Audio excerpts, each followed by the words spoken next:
मंत्री राजनाथ सिंह ने पाकिस्तान को एक बार फिर से सख्त चेतावनी देते हुए कहा कि भारत के पड़ोसी देश का हर इंच ब्रह्मोस मिसाइलों की मारक क्षमता के दायरे में है। तो आज ये बात उन्होंने क्यों कही? अब इसको लोग बिहार में जो चुनाव है उसके संदर्भ में भी देख रहे हैं कि वेट वो राजनीतिक गरिमा रही नहीं, वो वजन नहीं रहा उनका। पर ये कि वो हमला करेंगे पाकिस्तान में इस सूरत हाल में मुश्किल लग रहा है, क्योंकि अब अमेरिका भी इन्वॉल्व है, ट्रंप भी हैं, काफ़ी चीज़ें हैं।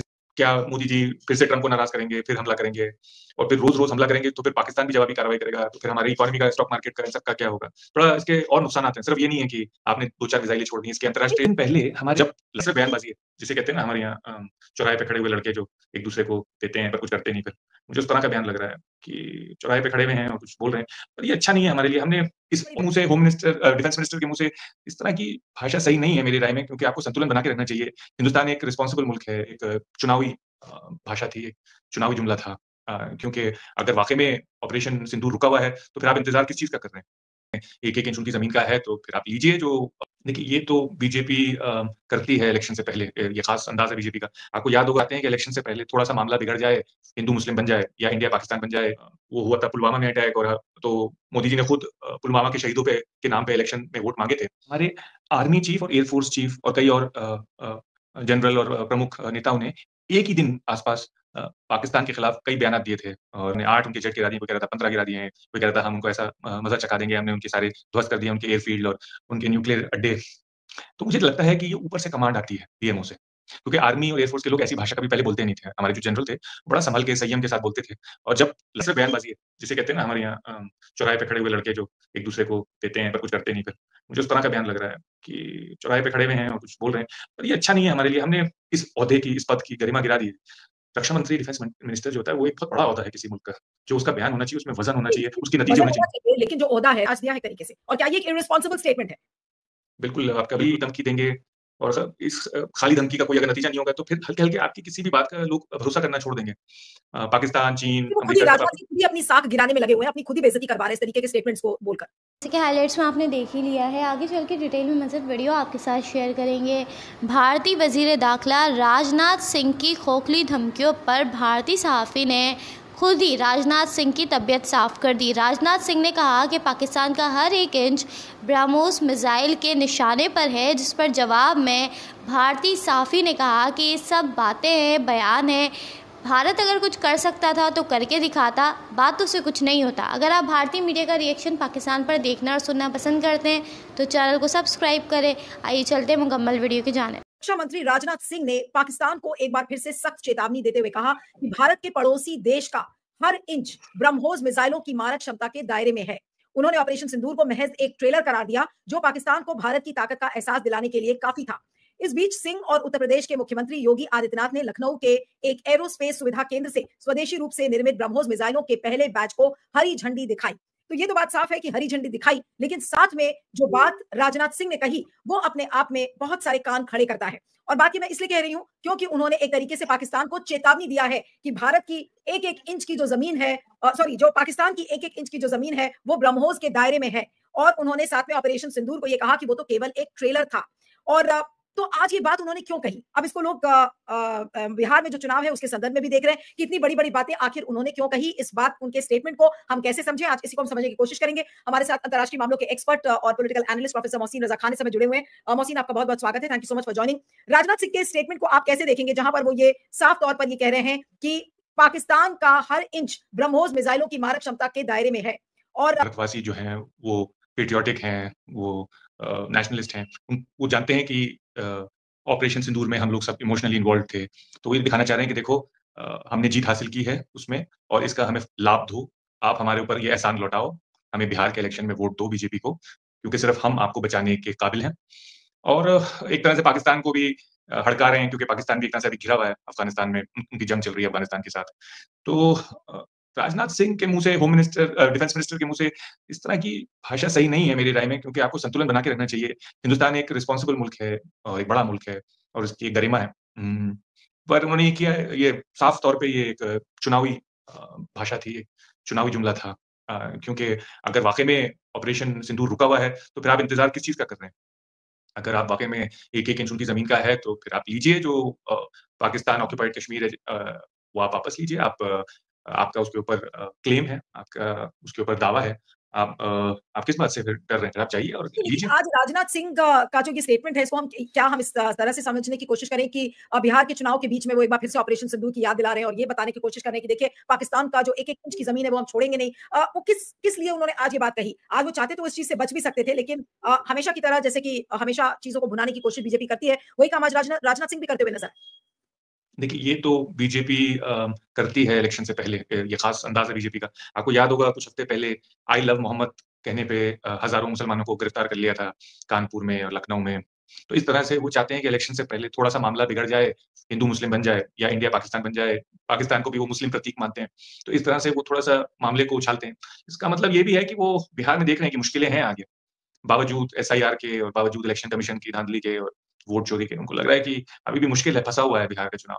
नहीं तो तो क्या बिहार का चुनाव क्या ये इंडिया पाकिस्तान के आधार पर लड़ा जाएगा? ये ये आपने 100% जिसे कहते हैं बात कही है। वो मुझे नहीं लगता कि बिहार की जनता इस वक़्त हिंदुस्तान-पाकिस्तान के बेसिस पे देगी। पर अब राजनाथ सिंह की भी अब वो जिसे कहते हैं ना पॉलिटिकल वेट, वो राजनीतिक गरिमा रही नहीं है, वो वज़न नहीं रहा उनका। तो अब वो किस तरह से कंट्रीब्यूट करें, किस तरह से हिस्सेदारी लें एक इलेक्शन कैंपेन में। उनके पास और कोई चारा भी नहीं बचा है। उनकी जो यूपी में जो साँठ थी, गाँठ थी, वो सब तोड़ दी है मोदी जी ने, अमित शाह ने और योगी ने। तो अब उनके पास कुछ है नहीं मोबिलाइज़ करने को। और हर नेता को दिखाना पड़ता है इलेक्शन से पहले कि मैं भी इम्पोर्टेंट हूँ, मेरा भी वज़न है भई, मैं भी वोट खींच सकता हूँ। तो इस तरह से उन्होंने अपना एक कंट्रीब्यूशन भी दिया है समझिए कि इलेक्शन के लिए। इसको हम 2 तरीके से देखें, या तो एक जो उनकी खोई हुई साख है राजनाथ सिंह की, वो वापस लौटने की कोशिश कर रहे हैं, एक ये तरीका हो सकता है। दूसरा ये क्योंकि वो देश के रक्षा मंत्री हैं, तो कहीं ऐसा तो नहीं कि भारत पाकिस्तान पर हमला करने की तैयारी में हो, क्योंकि ये तो बराबर प्रधानमंत्री कहते ही आ रहे थे कि ऑपरेशन सिंदूर अभी खत्म नहीं हुआ है। तो कहीं ऐसा तो नहीं कि वो जो खत्म करने वाला एपिसोड था, वो अब बिहार के चुनाव के बीच में होगा? वैसे अगर लोकसभा का चुनाव होता तो मैं आपकी बात पे रज़ामंद होता, क्योंकि वो इतना इम्पोर्टेंट है कि उसके लिए जंग भी लॉन्च की जा सकती है, छोड़ी जा सकती है। पर बिहार का चुनाव मुझे लगता नहीं कि शायद इतना महत्वपूर्ण होगा कि उसके लिए एक जंग शुरू की जाए। तो नहीं, मुश्किल लेकिन लग रहा है बिहार का मुझे। चुनाव डू और डाई बैटल तो बीजेपी के लिए है ही, क्योंकि वोट चोर, गद्दी छोड़, ये सारा कुछ तो बिहार के चुनाव के बीच में हुआ है। अंतर्राष्ट्रीय फ्रंट पर भी जो मोदी जी की जो किरकिरी हुई है, वो तो अभी हाल के 7-8 महीनों में हुई है। तो अगर उनको कोई भी राजनीतिक रूप से कुछ प्रूव करना होगा, तो उसके लिए तो केवल बिहार का चुनाव है, अभी फिलहाल।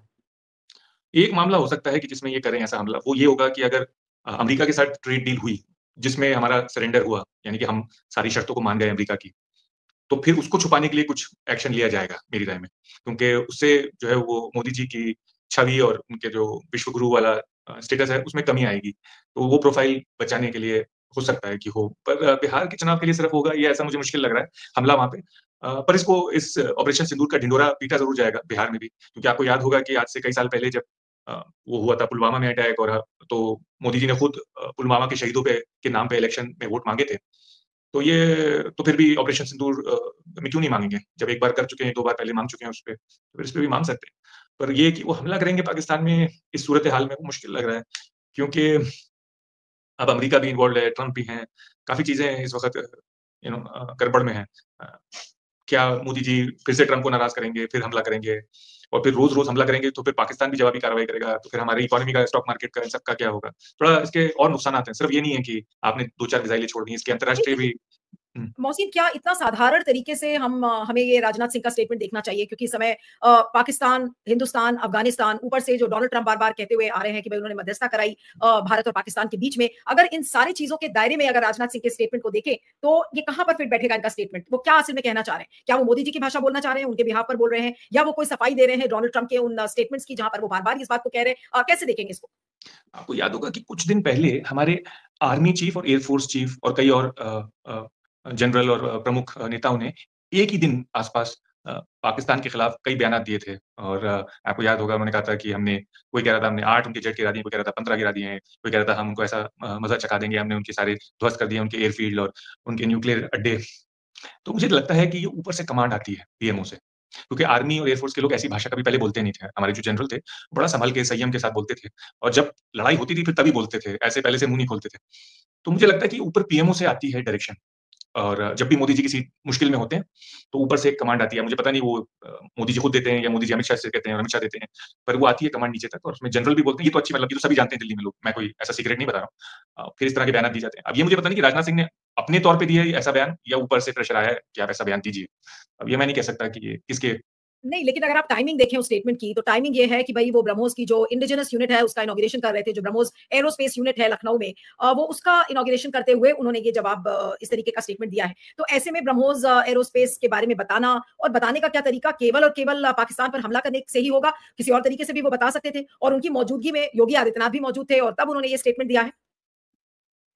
हाँ, एक तरह से आप समझिए कि योगी ने कब्जा कर लिया है राजनाथ सिंह के बेस के ऊपर। जो राजनाथ सिंह का पॉलिटिकल बेस था यूपी में, वो योगी ने कब्जा कर लिया है। तो अ, वो भी दिखाना चाह रहे हैं राजनाथ सिंह कि मैं गायब नहीं हुआ हूँ। अब ये राजनाथ सिंह इतना बड़ा अंतर्राष्ट्रीय बयान अपने सिर्फ तौर पे दे देंगे, हो सकता है दे भी सकते हैं क्योंकि वो प्रमुख लीडर हैं, बड़े लीडर हैं बीजेपी के। पर मुझे लग रहा है कि कुछ साठ-गांठ रही होगी पीएमओ के साथ। अकेले ऐसे नहीं, सिर्फ बयानबाजी है। जिसे कहते हैं ना हमारे यहाँ चौराहे पे खड़े हुए लड़के जो एक-दूसरे को देते हैं पर कुछ करते नहीं फिर।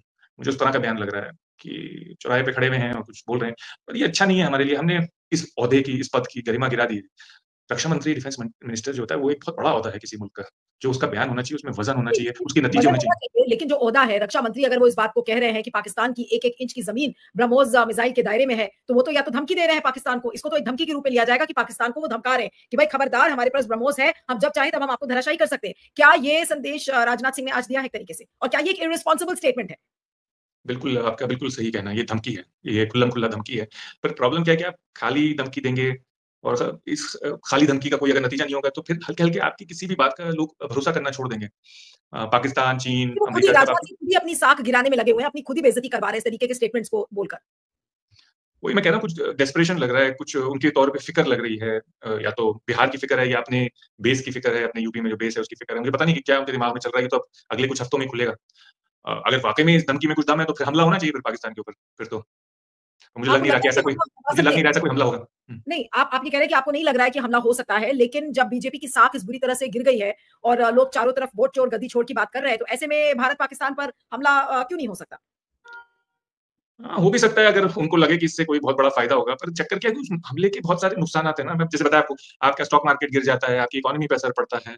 ये सिर्फ ये नहीं है कि 2-4 मिसाइलें इधर मारी और 2-4 उधर मारी और 10-20 आदमी या 50 आदमी इधर मर गए और 100 आदमी उधर मर गए। ये ऐसा नहीं है। इसमें इसके बहुत आपको पूरा मार्केट, मंडी जिसे कहते हैं, अंतर्राष्ट्रीय मंडी, सीरियसली नहीं लेगी उसके बाद। ये कहेंगे यार ये तो लोग हर छठे महीने एक-दूसरे पे हमला करते हैं। ये इकोनॉमी कोई स्टेबल इकोनॉमी थोड़ी है, इस पे निवेश थोड़ी किया जा सकता है। इस पे कोई शर्त तो इस मुल्क में लगाई नहीं जा सकती। कोई निवेश जब लेकिन होता अगर है तो कोई एक बहुत ज़िम्मेदार प्रधानमंत्री होता, तो वो आज रक्षा मंत्री को बुलाकर कहता कि भई इस तरीके की के गैर ज़िम्मेदाराना बयान तुम क्यों दे रहे हो? बिल्कुल। आप ब्रह्मोस एरोस्पेस की फैसिलिटी को इनॉग्रेट करने गए थे, तो आप इनॉग्रेशन के बहाने आप पाकिस्तान को मैसेज क्यों वहाँ पे देने लगे?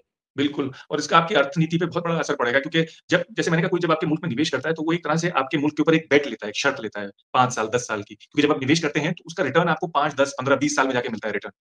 तो जब आप इतना ज़्यादा अनसर्टेनिटी, रिस्क रिस्क क्रिएट कर देंगे और तो इन्वेस्टर भी विचलित हो जाएगा ना, फिर वो पैसा नहीं लगाएगा आपके मुल्क में। तो आप अपना नुकसान कर रहे हो इस तरह के बयानात खाली पीली, और फिर आपकी वही स्टेटस हो जाएगी वही कि एक थर्ड वर्ल्ड कंट्री की। अब हम अगर विश्व गुरु बनना चाह रहे हैं या चलो विश्व बंधु भी बनना चाह रहे हैं, तो कुछ रिस्पॉन्सिबिलिटी के साथ हमें काम करना चाहिए, कुछ धैर्य के साथ काम करना चाहिए। आप सही कह रही हैं, अगर कोई और प्रधानमंत्री होता तो वो बुला के कहता कि ये क्या कर रहे हो तुम, बिल्कुल, तो आखिरी में आपसे आखिरी सवाल मेरा यही है कि राजनाथ सिंह के इस बयान को क्या कहा जाए? एक मूर्खतापूर्ण पूर्ण बयान या फिर बहुत शातिर पड़ने वाला बयान है या फिर वो धमकी देने वाला बयान है? इसको किस तरह से देखा जाए अंत में? अ, मुझे तो ये एक डेस्परेट, एक एक हारते हुए तो ये थी आज की वीडियो। अगर आप भारतीय मीडिया का रिएक्शन देखना और सुनना पसंद करते हैं तो ज़ेड क्रिकेट को सब्सक्राइब करें, बेल आइकन पे क्लिक कर लें ताकि जैसे ही कोई नई वीडियो आए आपके पास फौरन से नोटिफिकेशन आ सके। इसके अलावा आप हमें फेसबुक और टिकटॉक पर भी फॉलो कर सकते हैं, लिंक आपको डिस्क्रिप्शन में मिल जाएगा। इंशाल्लाह अगली वीडियो में मुलाकात होगी, तब तक के लिए